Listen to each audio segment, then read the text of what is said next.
प्रेम धुन में सभी का पुनः स्वागत। आज हमारे क्षेत्र में बहुत तेज बारिश हुई है और 2 दिन से लगातार बारिश हो रही है और इस वजह से आज नदी का जो उफान है अपने पूर्ण यौवन में नदी बह रही है। देखिए, एक छोटा सा नाला है, इसको यहाँ की भाषा में नदी कहते हैं और पूर्ण यौवन में बह रही है।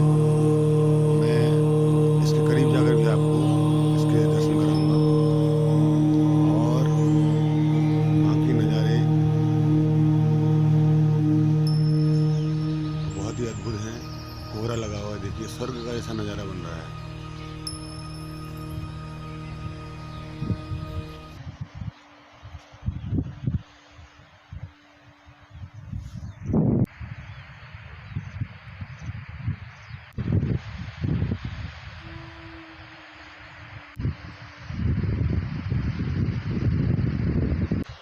आज का वीडियो का संदेश बहुत संक्षिप्त होगा। कई लोग मुझसे कहते हैं कि आप बोलते क्यों हैं,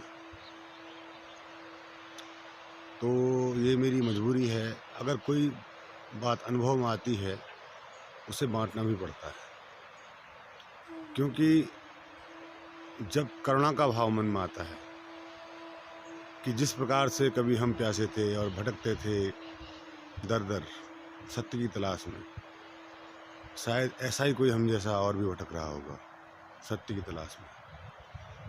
तो ये उन साधकों के लिए हमारा प्रेम है कि हम अपनी बात को, अपने अनुभवों को आपके साथ साझा करते हैं।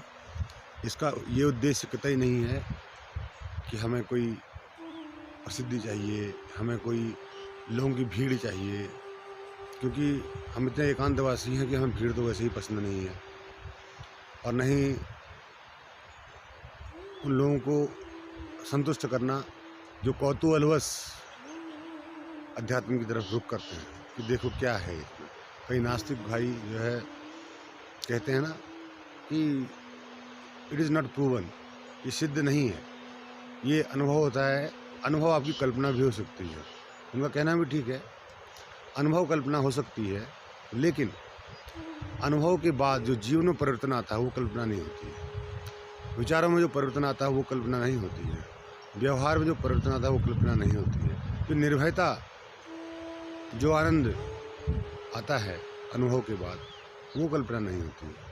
कल्पना वो हो सकती है कि आपने आंखें बंद करी और आप सोचने लगे कि भगवान के बारे में, हाँ भगवान शिव ऐसे हैं, और कल्पना करी, आपको उनके दर्शन भी होने लगे। आपने विष्णु की कल्पना करी, राधा कृष्ण की कल्पना करी, वो बात अलग है, वो मन के स्तर की बात है। लेकिन जब बात चेतना के स्तर की आती है तो वहाँ कल्पना जैसा कोई शब्द नहीं होता है। वहाँ जो होता है वो सत्य होता है, हकीकत होता है। तो उन मित्रों से मैं कहूँगा जो कहते हैं कि क्यों बोलते हैं, और ये भी कहते हैं कि आपका बोलना अहंकार की घोषणा नहीं है तो और क्या है। आप बोलते हैं, अगर हम चुप रह जाएं तो आप कहेंगे आप चुप क्यों हैं। अस्तित्व तो कभी चुप था, कभी कुछ भी नहीं था ब्रह्मांड में, अस्तित्व चुप था।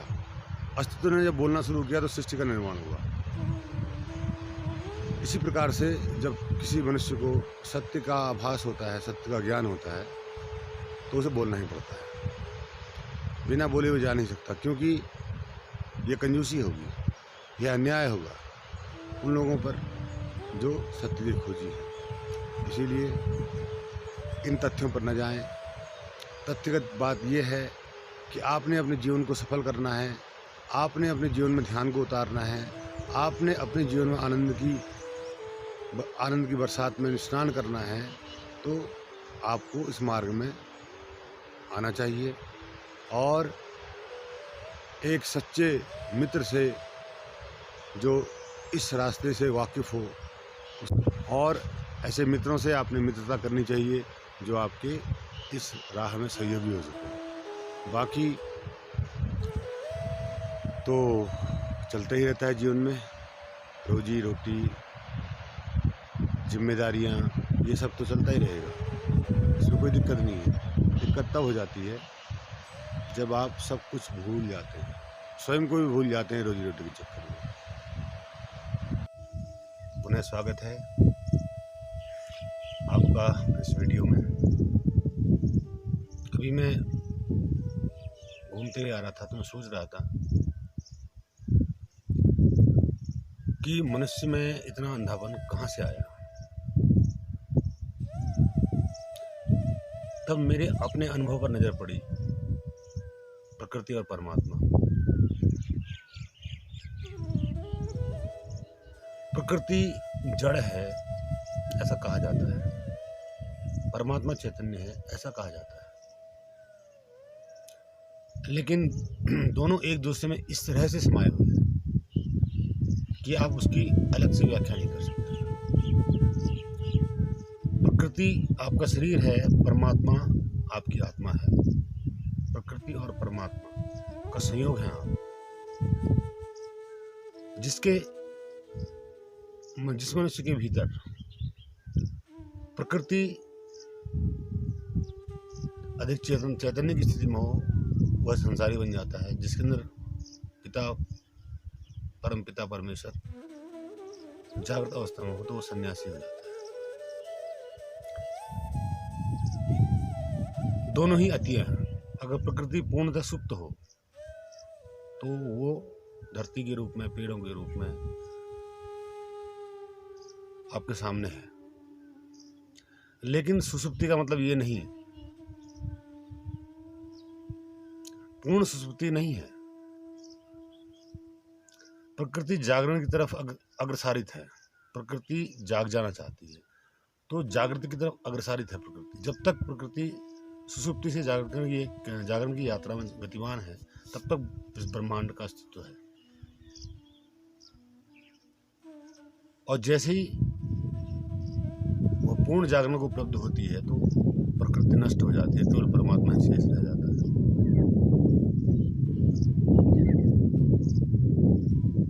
फिर प्रकृति को स्वयं को रचने की कोई आवश्यकता नहीं पड़ती।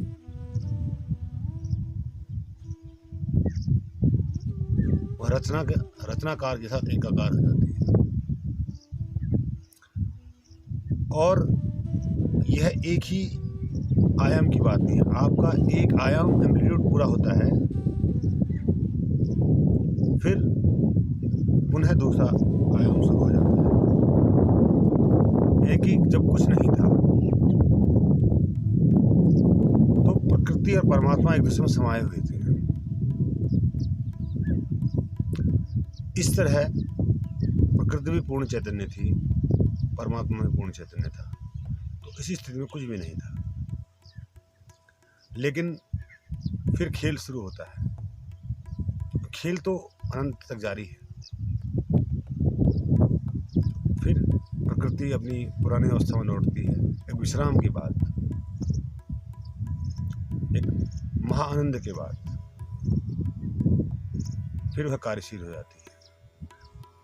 किस तरफ? जहां से वो जिस स्थिति से उठी है उसी स्थिति में जाने के लिए फिर पुनः वो गतिशील हो जाती है। तारों का जन्म, ग्रहों का जन्म, नक्षत्रों का जन्म, आकाश गंगाओं का जन्म, ब्रह्मांडों का जन्म पुनः होने लगता है।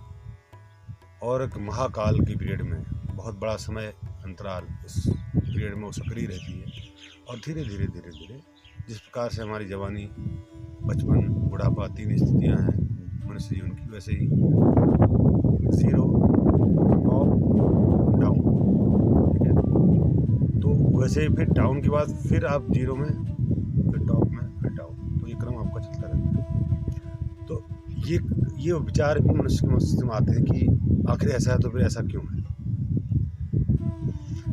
ईश्वर चाहता क्या है, क्यों बनाता है, क्यों मिटाता है।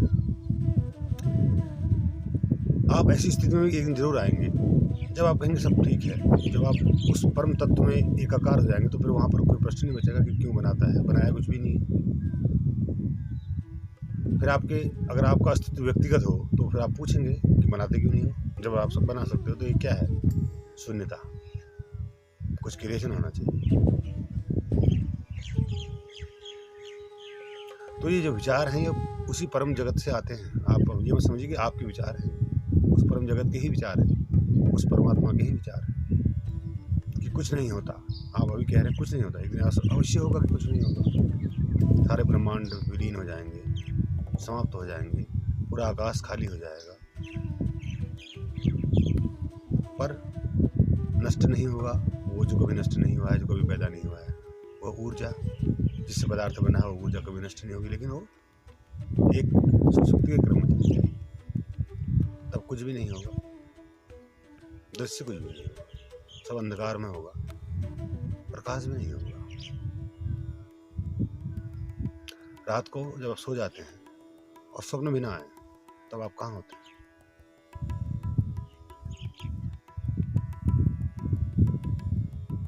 आपकी चेतना कहाँ होती है? तो वैसी स्थिति फिर आएगी। तो ये क्रम चलता रहेगा।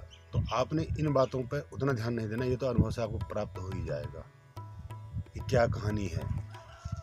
बात है यहाँ तक पहुँचने की, इस तल तक पहुँचने की। जैसा मैंने पिछली वीडियो में बताया था, मनस तल, शारीरिक तल और आत्मिक तल, भाव का तल, उसके बाद फिर आत्मिक तल, उसकी भी 2 परतें हैं।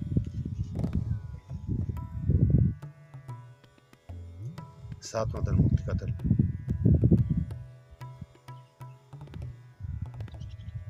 तो शरीर से मनस्तल तक पहुंचना ध्यान आपको ले जा सकता है, भाव तल तक आपको प्रेम ले जा सकता है, भाव तल के बाद आत्मिक तल तक जाना स्वयं हो जाता है, कोई ले जा नहीं सकता, वो है स्वयं हो जाता है। भाव तल के गिरते ही आत्मिक तल में आपकी उपस्थिति हो जाती है। फिर वहां से चमत्कार जीवन में घटने लगते हैं, जिनको सिद्धियां कहते हैं।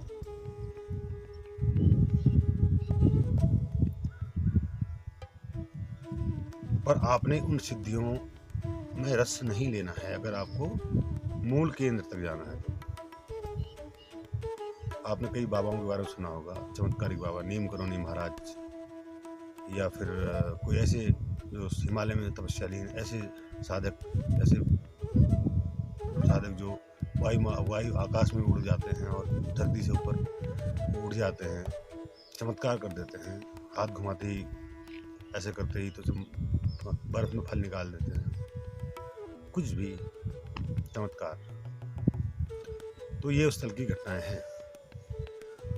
और मनुष्य शरीर में रहते हुए आप आत्मिक तल तक ही पहुंचे तो श्रेष्ठ है, क्योंकि आत्मिक तल के बाद की जो स्थिति है वो अशरीरी है। इस तल तक पहुंचने वाले प्रथम योगी शंकर,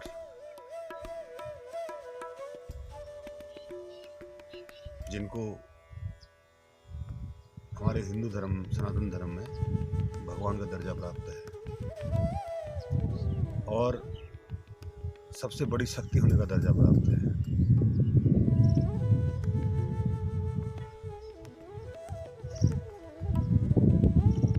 तो आप अपने इस जीवन में उनको गुरु मान सकते हैं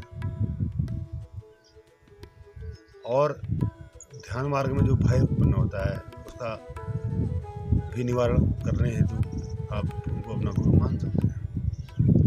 क्योंकि अगर आप सच्चे मार्ग में हैं तो वो आपके साथ सदैव है। वही नहीं, समस्त अस्तित्व, चाहे बुद्ध हो, चाहे महावीर हो, चाहे कबीर हो, चाहे मीरा हो, चाहे चैतन्य महाप्रभु हो, अष्टवक्र हो, ओशो हो, या कोई अन्य गुरु हो जिनको आप जानते हैं, मानते हैं, यहाँ पर गुरु का रोल उतना नहीं है। आपका रोल 99% है, गुरु का रोल 1% है, 1%।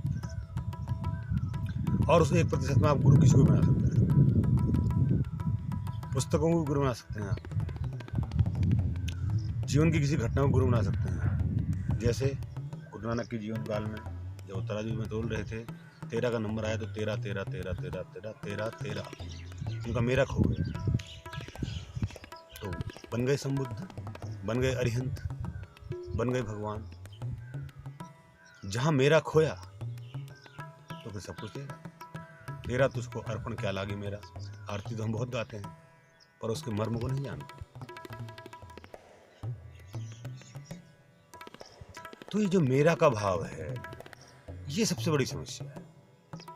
अपने आप से आप प्रश्न करिए कि ये शरीर तेरा है, ये आवाज जो निकल रही है वो तेरी है, तू निकाल रहा है इस आवाज को, तू बनाने वाला है शरीर को, तू स्वर ग्रंथियों को एडजस्ट करने वाला है, तू हृदय की धड़कन चलाने वाला है, तू श्वासों की वीणा में तार छेड़ने वाला है।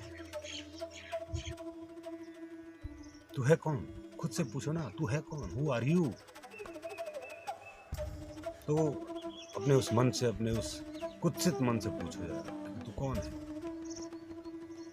तो कुछ जवाब मिलेगा। तो समग्र रूप से मैं इतना कहूँगा कि अपने आप से पूछिए मेरा कौन है, मैं कौन हूँ, तो आप निरुत्तर हो जाएंगे। एक स्थिति ऐसी आएगी आप निरुत्तर हो जाएंगे, तो आप छटपटाएंगे, तड़पेंगे। Ask yourself who are you, what is yours, you will get answer. Nothing is yours, nothing you are everything. You will get an answer one day, definitely. You are everything. Everything means everything.